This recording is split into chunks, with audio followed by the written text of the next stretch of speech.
gonna review the newest Clio RS, which is the 220 horsepower version.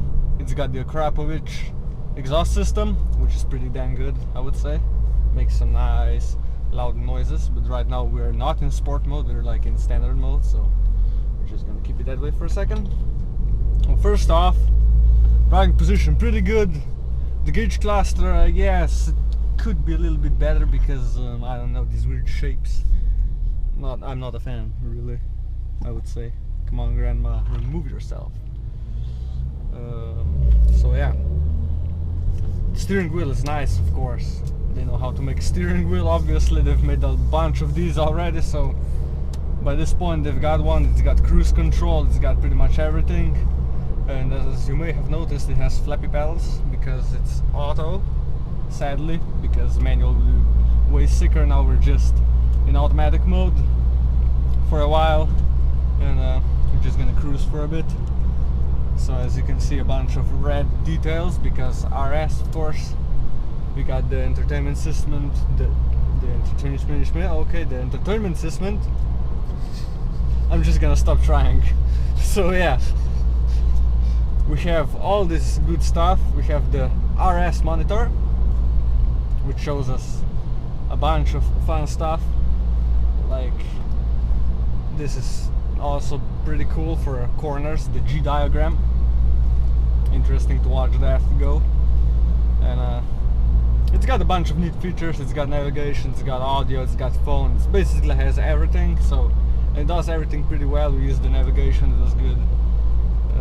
Usually they're kind of crap in cars like that, but it was pretty good in this one.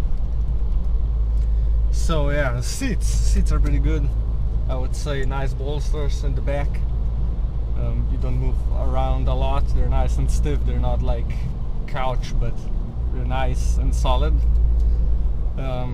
What else? Well, basically it's a Clio, but it has all the RS fun stuff, and of course it's got 220 horsepower from a 1.6 liter turbo engine. There's no real turbo lag, as you would say, but it kind of takes a while for it to spool, I guess. So yeah, there's that. It takes a little bit, but once it goes, when it shifts down, it goes pretty well, but it doesn't have the brutal acceleration. You don't have the stick in your seat. Basically you just go and it just smoothly keeps accelerating. It's not like the Megane RS, which I drove in. It was a bit different. It was that one really stuck you in the seat and spun the tires and everything. This one is a little bit calmer. It's more of like a family sport type of thing because it has 5 doors, it has all the space in the back, and they try to make it, I guess, a little bit more tame, a bit more calm. It's not a real super hot hatchback type of thing, but can't really complain about the handling. It goes really well around corners, of course, because if it wouldn't do that, then it would be pretty much useless. So I guess we're gonna switch into the little RS drive. We're gonna see it pop up there. Okay. The exhaust gets a little bit noisier when idle, but when you launch it, it's gonna make some nice brab brab when it shifts.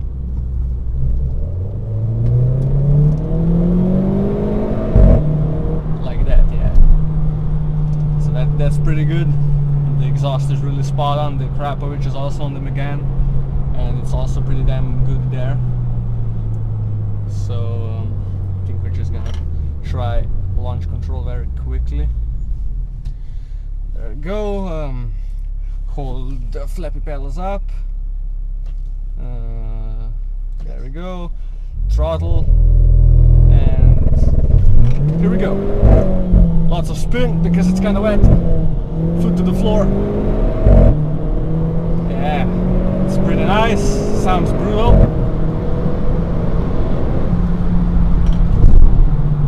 That's pretty nice.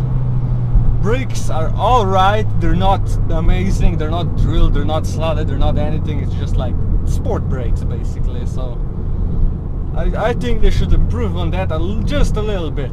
Just get some slightly better ones, like just a slight improvement, because these are like the same ones as the RS that was made like 20 years ago, so that's kind of weird.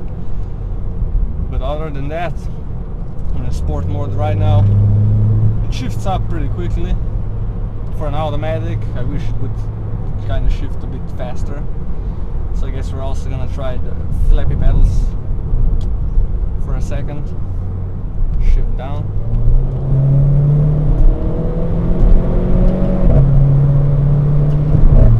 You can clearly find a little delay in there.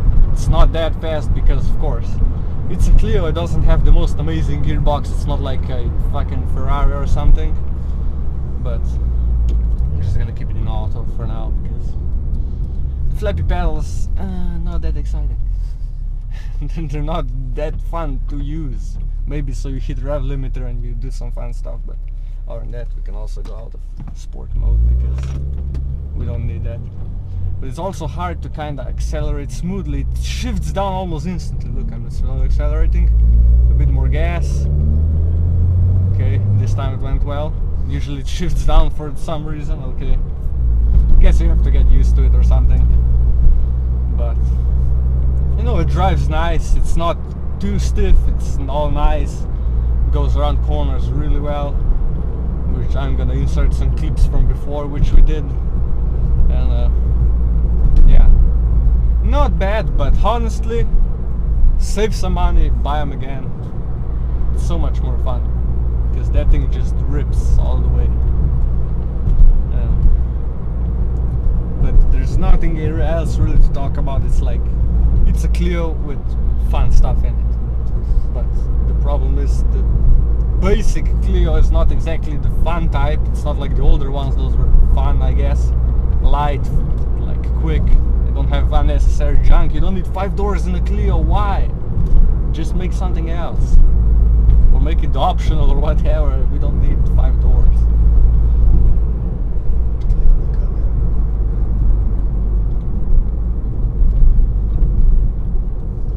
But yeah, it was a fun drive.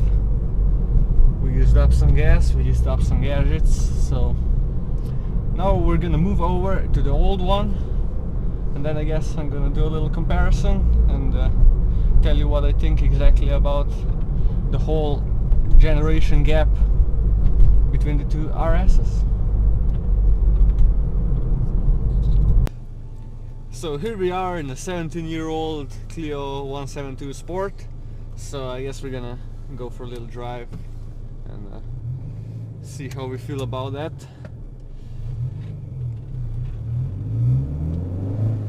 So first off, as far as I can remember from the other one, this is already more responsive, just like going off the line, not really hard, just slightly going off the line with the throttle, more responsive, because I don't know, I'm still a fan of old school 2 liters, no turbos, just all the revs you can have.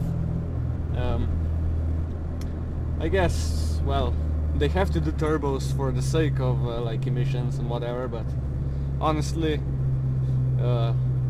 they should stick to more NA stuff, because those small displacement turbo engines, they don't convince me too much. So we have this one. It's 17 years old. It's got a few upgrades, so we have to keep that in mind.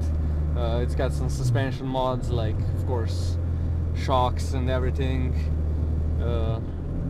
It's got some like suspension, like rear anti-roll bars and stuff like that, brakes.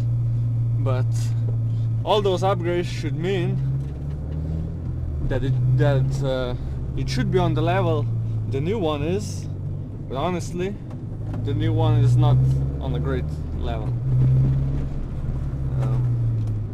We have some good brakes here, which we're gonna need for sure on these corners.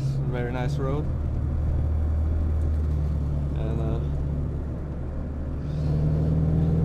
Let's see some acceleration, 4th gear.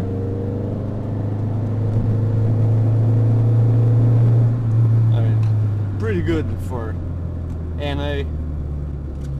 Of course, if you want power from this, you need to downshift to hell. Let's say 2nd gear, we're gonna try it.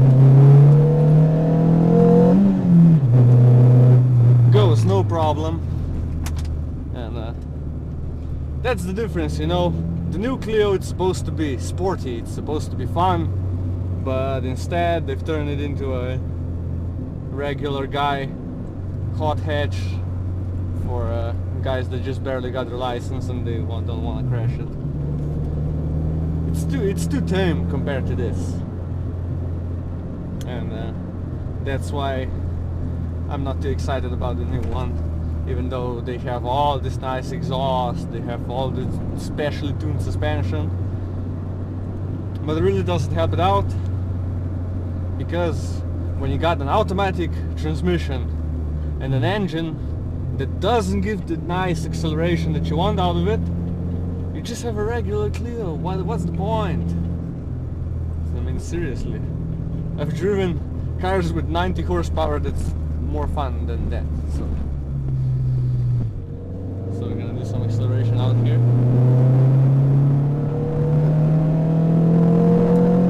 To the red line! We need to find the gear. Yeah. I think this is, honestly, I think this is slightly faster than the other one. And it's got like 40 horsepower less. And it's honestly, I think it's faster. Or at least it's more fun. Who cares? Revs are fun, even if it's not the fastest car, revs are fun. Of course we have extra noises from the exhaust because it is not stock. We have noises from all the other stuff from suspension and the dash that's, well, it has some years of abuse. And they're not exactly in the best shape, I guess. Let's just ignore that.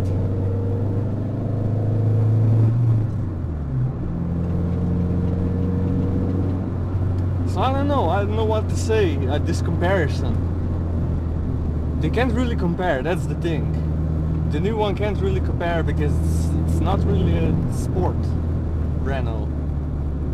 Because when you look at the history, you have the Renault 5, you had the Turbo, the GT. Those were like the go-to car to go fast, small, light, quick, and those were great with the Turbo. And then they put out the Clio Williams, obviously a classic. Then you had this, and you had a few other ones, like up to Clio 3. And that was a lot of fun. They kept to their roots, and then they started making it for regular people, and it got lame. Basically, if you have money and you want to buy a semi-cheap, quick car, fun, cheap enough, if you pick the right model and one that's not broken, like for example, the throttle body for this one was like 500 euros, so we're just not gonna talk about that at all. But the rest is pretty much available, I would say. See the acceleration? I'm pretty sure there was not that much acceleration even when the turbo kicked in on the new one. Or at least the assists were kind of kicking in, and I think the auto transmission is really the downfall of the new one. It's pretty annoying because you wait for it to go very quick and it just doesn't. It's just like you just wait for it and you just wait for the fun and it never happens. But pretty much right now I'm annoyed by a bunch of these people that are driving way below the speed limit, and they're kind of ruining the video for me. But pretty much what else we talked about? The interior. You know, this one's not that different from your regular old Clio Mark IIs.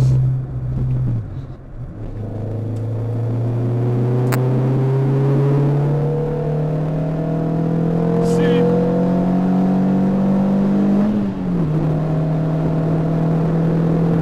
This is fun.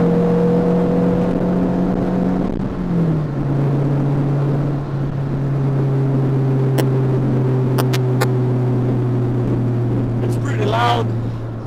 So hope people can hear anything. This doesn't have all the fun noise suppression, and then you have the crap, which is the exhaust system, and then you have a lot of suppression and like fake engine noises in the new one, and I don't know. So what we're talking about? Yes, interior. Well, I guess it's not that. The only thing that's worse about this one is kind of the interior. You had the fancy steering wheel in the new one, you had the better seats. The seats were definitely better, because these are like stock Clio but fancy. Nothing special really.